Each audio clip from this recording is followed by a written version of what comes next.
La regione siciliana zera il disavanzo e per la prima volta chiude il bilancio con un attivo di oltre 2 miliardi di euro. Il neoassessore all'agricoltura Luca Sammartino ha prestato giuramento, entrando così ufficialmente in carica. Priorità all'emergenza idrica.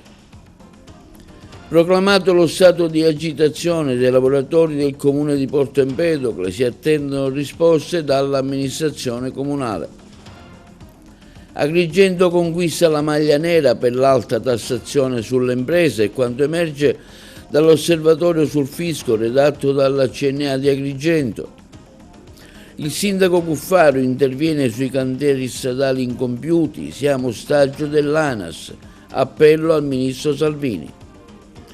Arrestato un latitante a Catania nascosto in un covo, la Guardia di Finanza di Caltanissetta confisca oltre 300.000 euro a 3 imprenditori di Caltanissetta, furto in una gioielleria di Agrigento da parte di 2 donne, una agrigentina bloccata e rapinata in via San Vito, continuano gli incidenti stradali in città, a Cannatello è incontrata Calcarelle.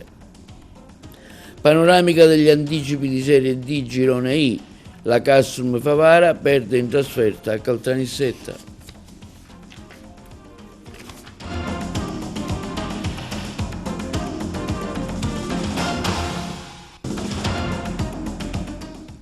Buongiorno, benvenuti con un nuovo appuntamento di TV Notizie di oggi 25 settembre, giovedì.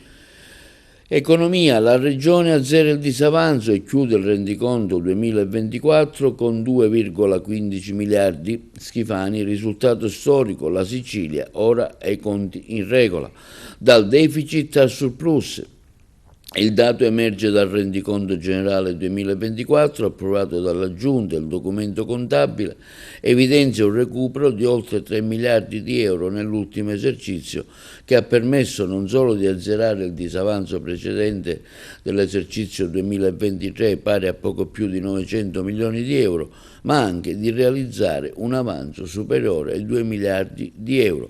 Si tratta di un risultato senza precedenti, basti pensare che nel 2015, anno in cui la Regione ha iniziato ad applicare il decreto legislativo 118, il disavanzo aveva raggiunto i 6,19 miliardi di euro, che alla fine del 2022 il disavanzo era ancora pari a 4 miliardi di euro. Sentiamo in merito la dichiarazione del Presidente della Regione Schifani e dell'assessore all'economia Dagnino.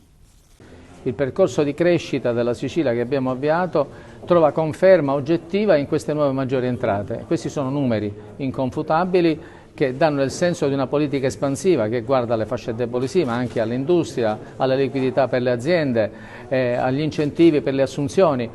Tutto questo si inserisce in una realtà per la quale stiamo vivendo quotidianamente, tendenti a migliorarlo. Un rapporto dialettico col governo nazionale di reciproco rispetto ma di reciproca attenzione. Oggi credo che i siciliani possano essere un po' più sereni per il loro futuro, ma questo non mi consente di fermarmi. Noi continueremo quotidianamente per migliorare la qualità della vita dei siciliani. Questa è la scommessa che io ho assunto quando ho giurato in Corte d'Appello, quando ho assunto l'incarico e mi sono insediato come Presidente della Regione. Risultato storico, il passaggio dal deficit al surplus, registriamo un avanzo di amministrazione di 2 miliardi 150 milioni di euro che potranno essere destinati a spese per lo sviluppo. Ci consentirà di portare avanti la politica per lo sviluppo, la politica espansiva avviata dal governo Schifani, anche declinandola attraverso i nuovi poteri ottenuti dallo Stato con la recente modifica delle norme di attuazione dello Statuto che ci consente di introdurre la fiscalità di vantaggio. Siamo davvero orgogliosi del risultato, una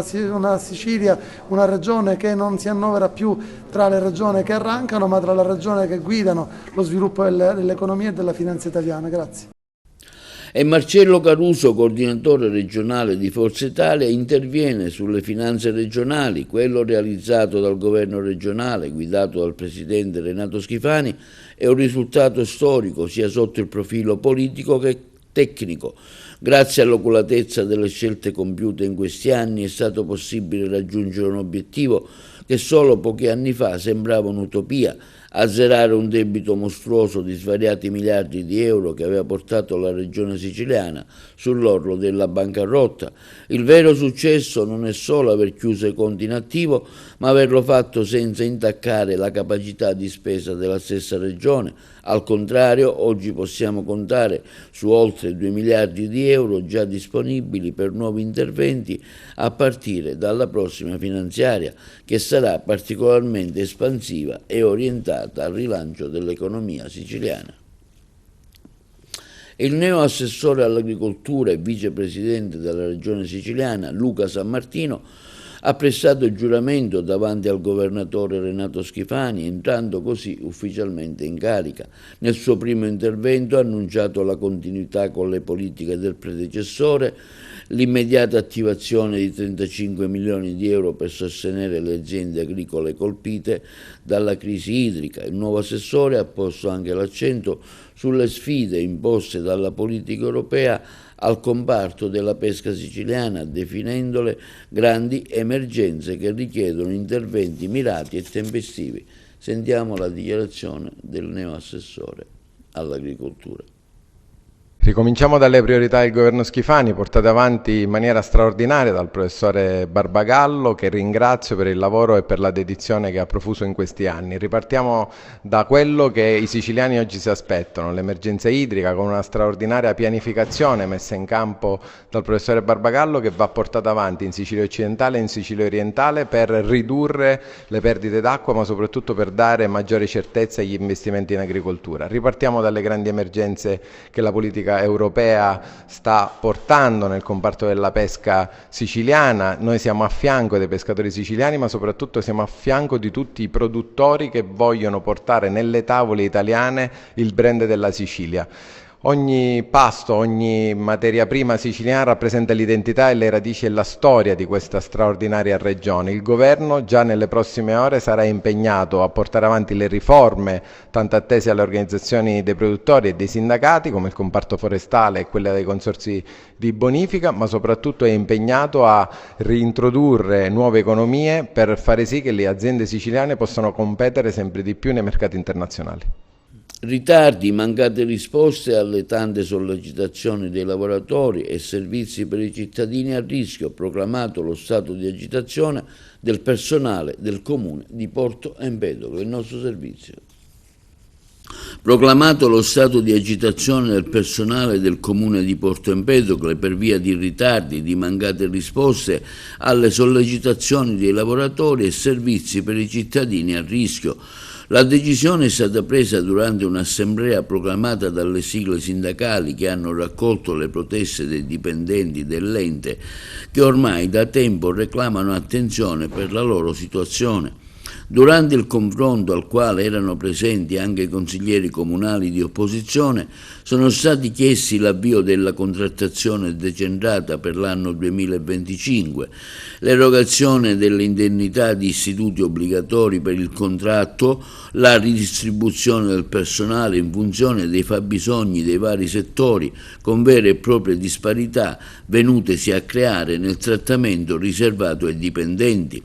Quella che i dipendenti del comune di Porto Empedocle si trovano ad affrontare, dichiarano in una nota il coordinatore enti locali della CISL Funzione Pubblica Carlo Bonfanti e della Funzione Pubblica della CGIL Lorella Capellupo, è un'ennesima situazione di criticità provocata da una gestione che lascia assolutamente a desiderare da parte dell'amministrazione comunale. A oggi ogni interlocuzione è stata sostanzialmente vana e le promesse fatte non si sono trasformate in atti concreti.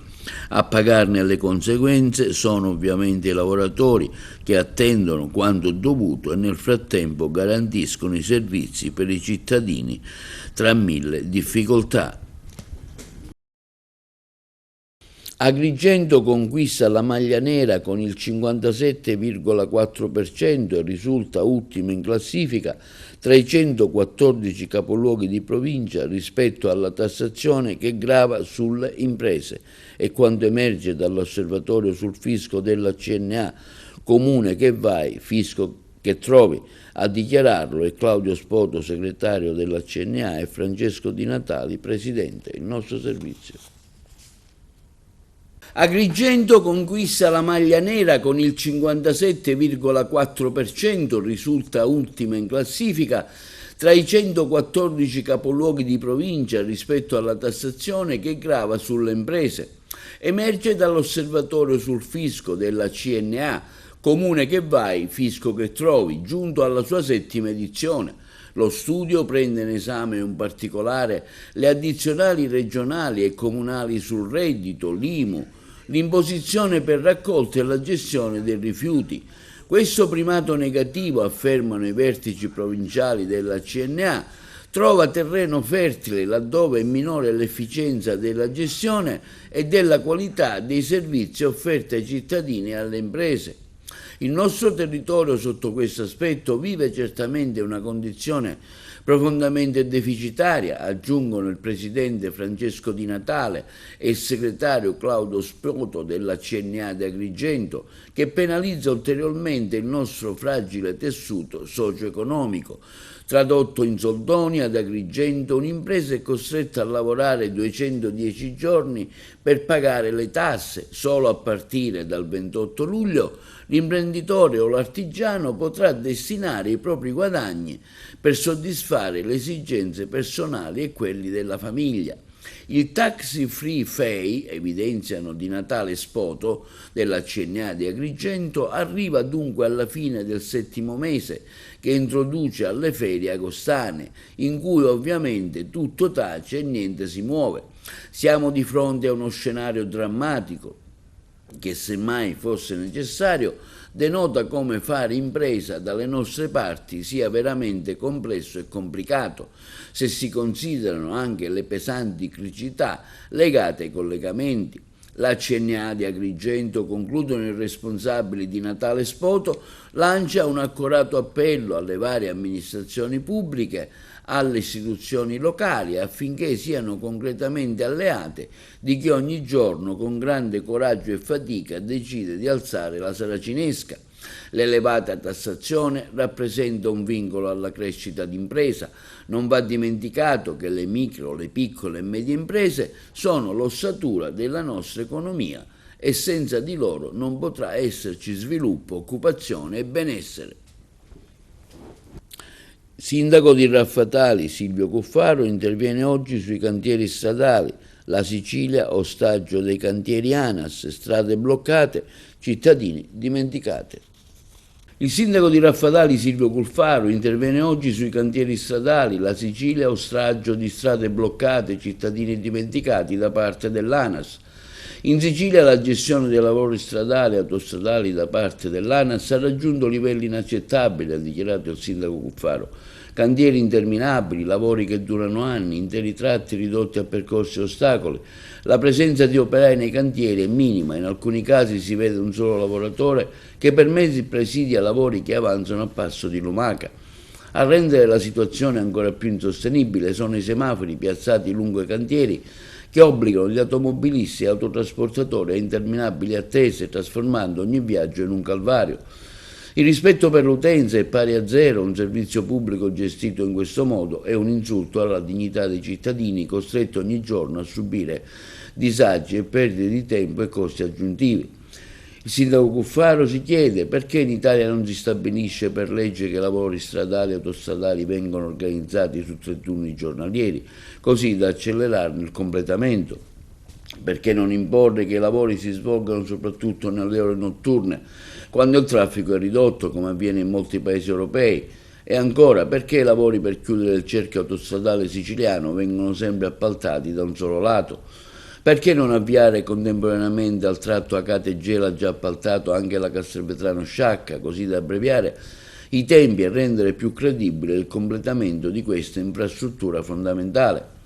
La Sicilia non può più aspettare, chiediamo pertanto, dichiara Cuffaro, al Ministro delle Infrastrutture e dei Trasporti Matteo Salvini, che ha dimostrato sensibilità verso i problemi dell'isola, di farsi promotore di una legge e di una direttiva vincolante verso l'ANAS affinché i cantieri vengano gestiti con criteri di serietà, efficienza e rapidità.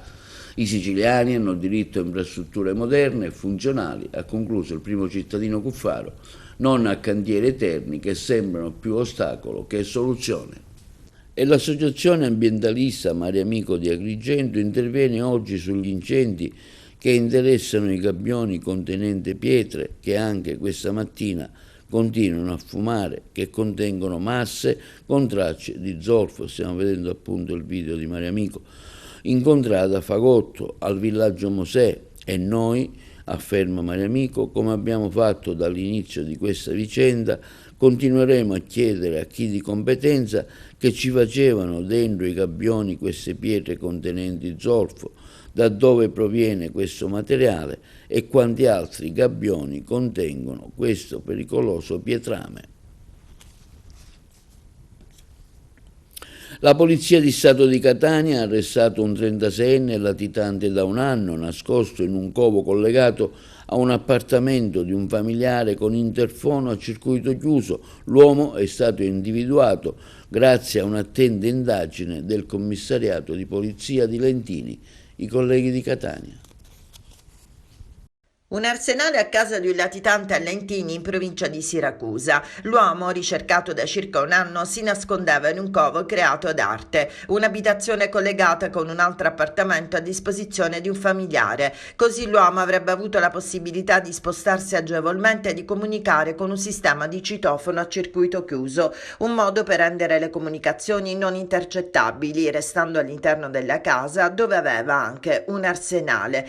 Si tratta di un 35enne di Lentini che è stato sorpreso e arrestato dalla polizia. Nel corso della perquisizione gli agenti hanno scoperto diverse apparecchiature informatiche, un sistema di videosorveglianza, un interfono e anche smart TV e console per giochi. Nascosto all'interno di una finta parete in casa del latitante, i poliziotti hanno trovato un vero e proprio arsenale, un Kalashnikov, 2 pistole semiautomatiche, un revolver, una pistola ad aria compressa, un fucile a pompa calibro 12, 100 cartucce calibro 6,35, 8 cartucce 3,77 Magnum e altre 329 cartucce di vario calibro. Sono in corso ulteriori approfondimenti investigativi per accertare se attorno all'uomo ci fosse una rete di fiancheggiatori, persone che avrebbero potuto assicurargli una latitanza tranquilla. Sono in corso le indagini per ricostruire come il 35enne si sia procurato e a cosa potessero servire le armi sequestrate.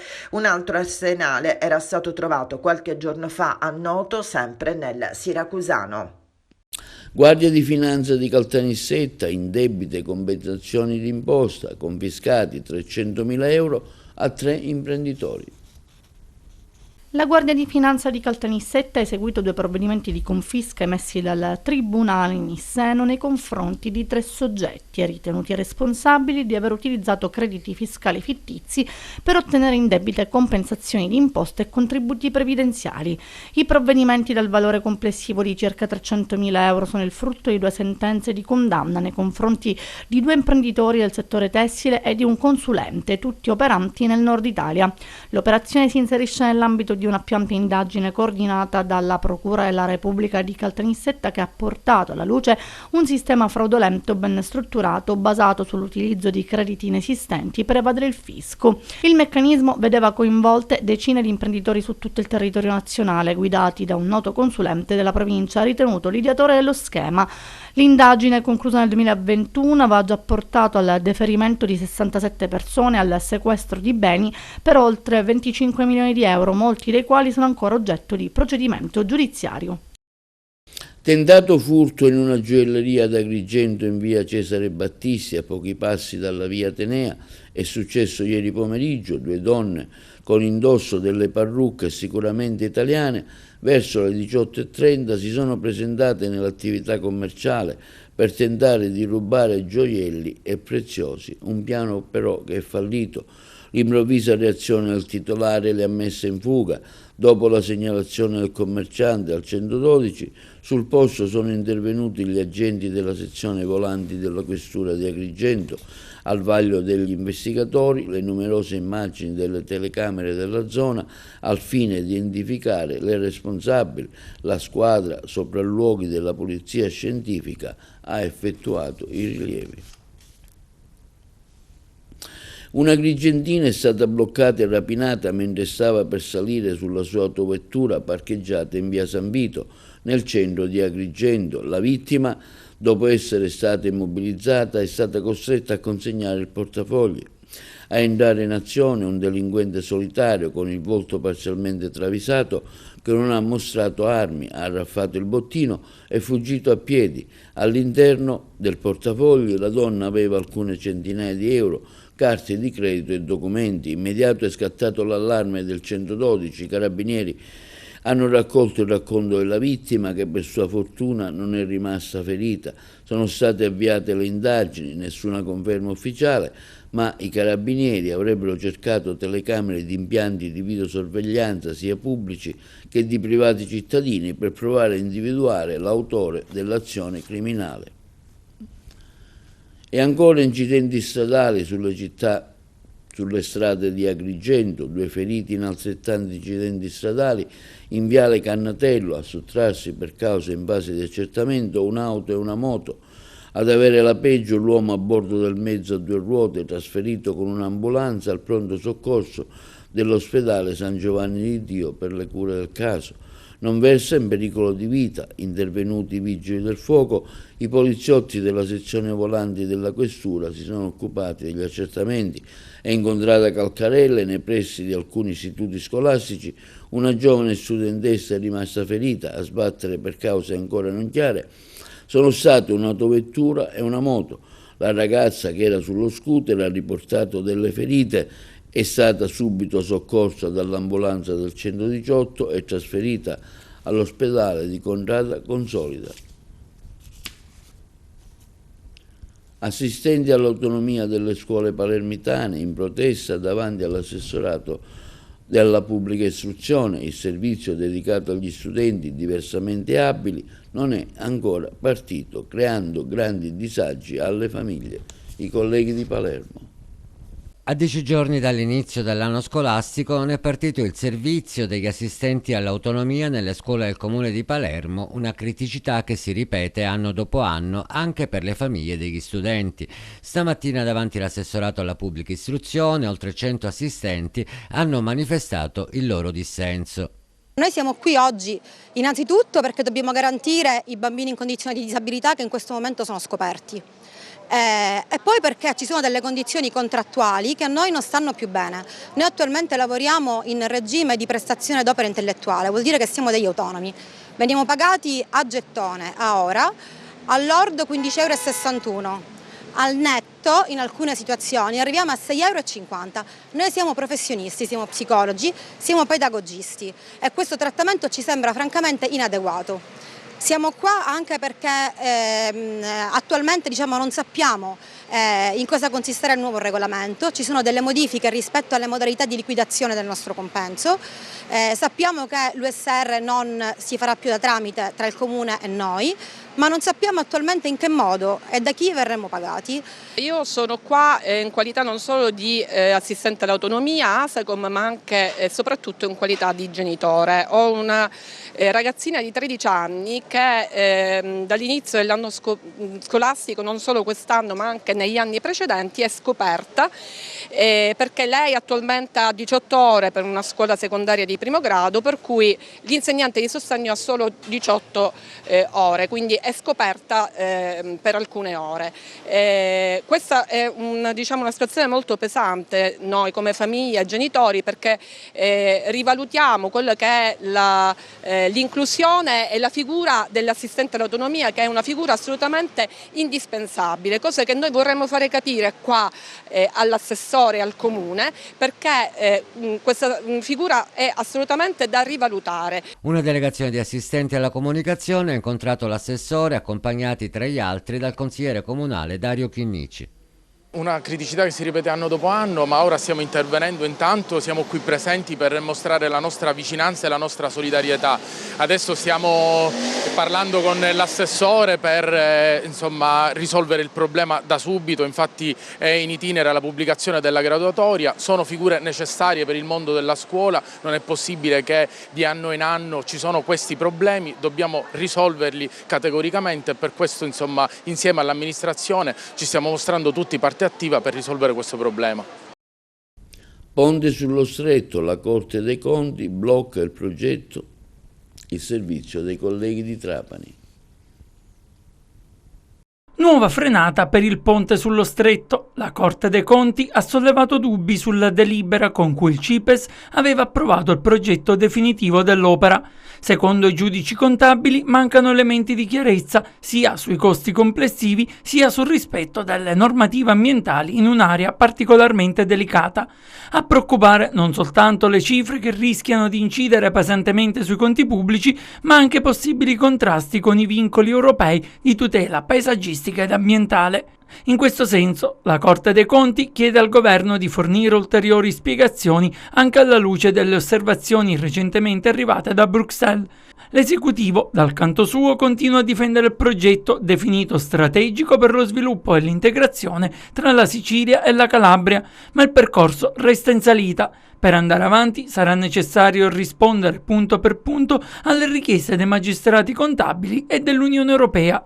Un nuovo capitolo dunque per un'opera che da oltre 50 anni divide opinione pubblica e politica tra grandi aspettative economiche e timori per l'impatto su ambiente e finanze pubbliche. Il progetto sul ponte sullo Stretto non sta in piedi, è sgangherato, fatto male, non ha certezze economiche, non ha elementi tecnici adeguati. Si rivelerebbe un spreco di denaro pubblico gravissimo, probabilmente con responsabilità contabili da parte di ministri e dirigenti che stanno insistendo su una cosa evidentemente raffazzonata. L'Unione Europea ha chiesto altrettanto chiarimenti perché il provvedimento è sbagliato.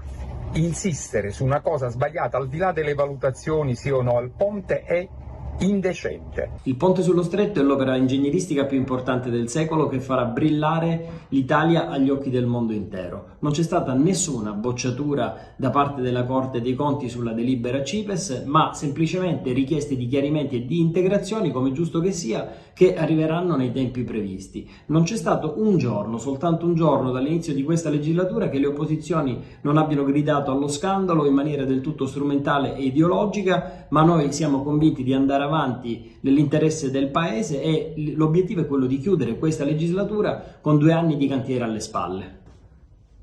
Una giornata di lavori interamente dedicata alla dieta mediterranea in programma nel congresso internazionale dal tema la gastroenterologia ad Agrigento nel 2025, l'importante della promozione e della prevenzione nella lotta contro le malattie tumorali, gastrointestinali e l'obesità. Sabato mattina nella sala Zeus del Palacongressi, nel corso della 5ª sessione dei lavori sul tema la dieta mediterranea, promozione della salute nel rispetto delle tradizioni culturali ed enogastronomiche locali, saranno affrontati argomenti legati al contrasto all'obesità, alla prevenzione sia primaria che secondaria, screening per le malattie neoplastiche del tubo digerente.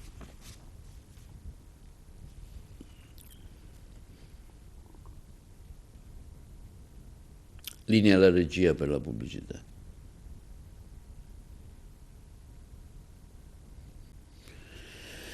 Passiamo ora allo sport. Si è giocato il turno infrasettimanale di Serie D, Girone I. Ce ne parla più approfonditamente il collega Carmelo Lentini. Nel girone I di Serie D si è giocato l'infrasettimanale. Prima sconfitta stagionale del Castrum Favara che cede in casa della Nissa a conclusione di una sfida gagliarda e ricca di colpi di scena. Pari tra Athletic Club Palermo e Novegea, perde la Cireale in casa con il Messina, vittoria interna e vetta della classifica per il Gela. Brutta serata invece per la Regina che al Granillo, quindi sul proprio campo, viene sconfitto da un imprevedibile Gelbson. Ma veniamo ai risultati finali. Athletic Club Palermo Novegea Virtus 2-2, Città di Acireale Messina 1-2, Città di Gela Vigor Lamezia 3-0, Ad Enna il Savoia si è imposto per 3-0, Milazzo San Cataldese 1-0, Nissa Castrum Favara 3-2, Paternò Ragusa 0-0, Regina Gelbison 2-3, questa gara è stata giocata in notturna a partire dalle ore 20:30, e poi San Biase Vibonese 3-0.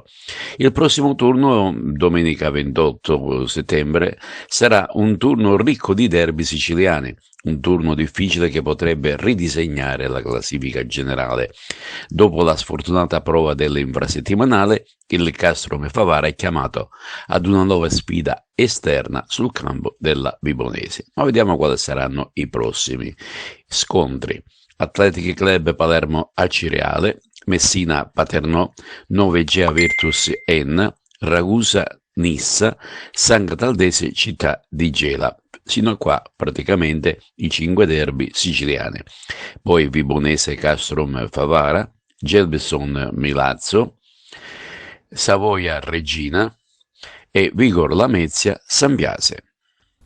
Prima sconfitta per il Castrum Favara alla quarta giornata di campionato di Serie D Girone I allo stadio Tomaselli di Caltanissetta con la Nissa. Il Castrum ha perso per 3-2. Ce ne parla meglio il collega Giuseppe Moscato.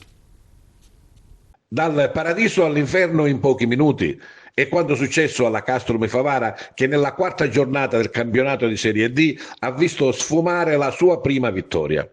Allo stadio Tomaselli di Caltanissetta la squadra favarese è uscita sconfitta immeritatamente per 3-2 dal confronto con la Nissa.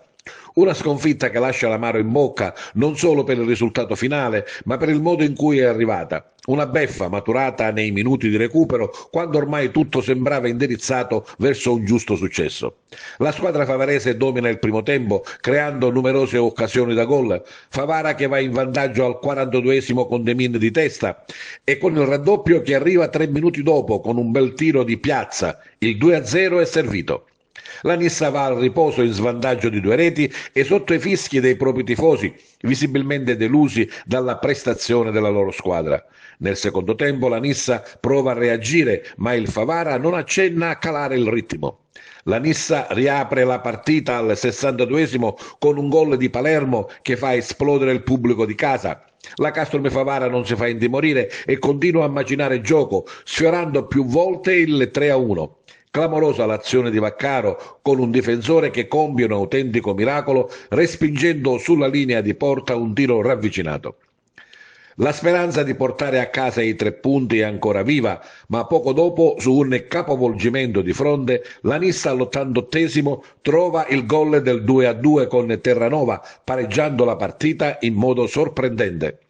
Proprio nei minuti finali, mentre la Castrum Favara sembra poter resistere fino al triplice fischio, la beffa è completa. Al 92esimo il gol del 3-2 di Grafl fa esplodere di gioia i tifosi locali e segna la prima sconfitta stagionale per la squadra favarese. La prestazione, nonostante la sconfitta, è da considerarsi molto positiva. La Castrum Favara ha dimostrato di avere gioco, carattere e determinazione, elementi che con il tempo le permetteranno di ottenere soddisfazioni importanti. Ecco le interviste in sala stampa con Pietro Infantino che prima di affrontare gli aspetti tecnici spiazza i giornalisti presenti e manifesta tutta la propria rabbia nel sentire continuamente per il secondo anno consecutivo offese alla propria famiglia. Pietro Infantino, rammarico per come è andata questa partita che avevate avete avuto in mano per molto tempo. Cosa non è andato nel finale? Innanzitutto vorrei sottolineare una cosa: mia madre è morta da poco e questo è il secondo anno che vengo a Caltanissetta e offendono mia moglie e mia mamma. Caltanissetta è una città nobile, questi tifosi non si meritano di abitare in questa splendida città. Questo è il secondo anno che vengo qua e offendono mia moglie e mia mamma.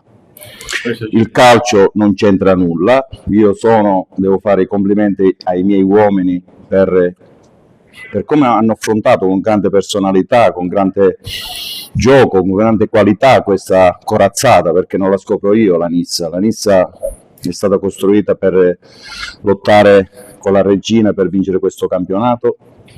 Sicuramente noi abbiamo fatto per 60-70 minuti una partita strepitosa, meritavamo la vittoria.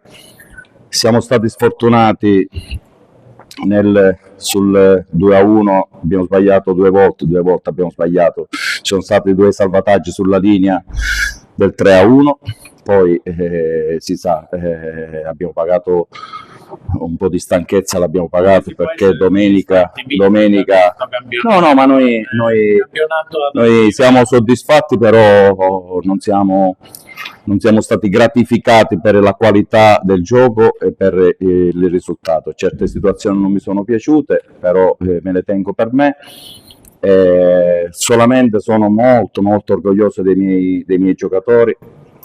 Mi spiace perché non meritavano il pareggio, meritavano la vittoria oggi, perché alla fine la qualità gli ultimi minuti, sicuramente quei cambi hanno dato tanta qualità e tanta freschezza alla Nizza e hanno superato e hanno fatto delle giocate importanti. Lei ha affrontato sia la Regina e adesso anche la Nizza. Facendo un confronto, cosa ci può dire? No, non dico nulla, io dico solamente che il Castrum Favara ha fatto 2 partite strepitose con 2 avversari di alto livello, con un budget straordinario. Noi facciamo la nostra strada, sono molto contento di come abbiamo affrontato questa partita, venendo da un'altra partita col Milazzo che è stata tirata. Poi alla lunga i cambi fanno la differenza, poi è normale che ci sono grandi investimenti, hai grandi ricambi noi abbiamo sofferto gli ultimi 10 minuti, abbiamo sofferto tantissimo, però noi prendiamo tutto il bello che vi abbiamo fatto vedere qui a Caltanissetta. Proprio dall'avversario, facendo i complimenti al Castrum Favara, perché è davvero una grandissima squadra, l'ha dimostrato nel primo tempo dove ha meritato ampiamente il doppio vantaggio e diciamo ci ha messo in seria difficoltà, quindi il primo tempo è stato di marca nettamente giallo-blu. Devo dire che poi il secondo tempo loro si sono abbassati grazie al fatto che il nostro mister ha portato i dovuti correttivi che ha ritenuto di apportare alla squadra. La squadra ha un cuore, la squadra ha un'anima e siamo stati un po' fortunati perché con molta obiettività il Castrum Favara ha fallito il 3-1, però il calcio è anche questo, la Nizza ci ha creduto fino all'ultimo, giocatori di grande esperienza, e quando ti lasciano la possibilità di esprimerti secondo quelli che sono i loro canoni calcistici, poi fanno la differenza. È una partita dove forse nessuno alla fine del primo tempo ci avrebbe scommesso, io però dentro di me pensavo che non sarebbe potuta finire così, non ci credevo che avremmo perso in maniera ingloriosa in casa, e la Dea Bendata questa volta ci ha dato una mano. E la stagione invernale 25-26 del Paraforum Bellavia allo Sport Village si arricchirà di un nuovo appuntamento di grande richiamo. Dopo l'attesissimo concerto di Marco Masini del 29 novembre, il calendario si amplia con la Sera dei Miracoli, omaggio a Lucio Dalla, in programma sabato 28 marzo 2026, lo spettacolo che celebra uno dei più grandi cantautori italiani. La Sera dei Miracoli è un emozionante omaggio alla storia, alla vita e alle canzoni di Lucio Dalla, affidato alla magnifica voce di Lorenzo Campani, un cantautore bolognese. E questo è tutto per l'edizione odierna di TV Notizie. Vi ricordiamo che i nostri programmi si possono vedere in tutta Italia sul canale 268 del digitale terrestre, per chi ha le smart TV, in streaming sul sito www.televideagrigento.tv, il telegiornale sul canale 93 di Via Sicilia alle 15, alle 20 e replica la mattina alle 9. I nostri servizi si possono visionare sul canale YouTube di TVA Televideo Agrigento. E questo è tutto, vi auguriamo una buona serata.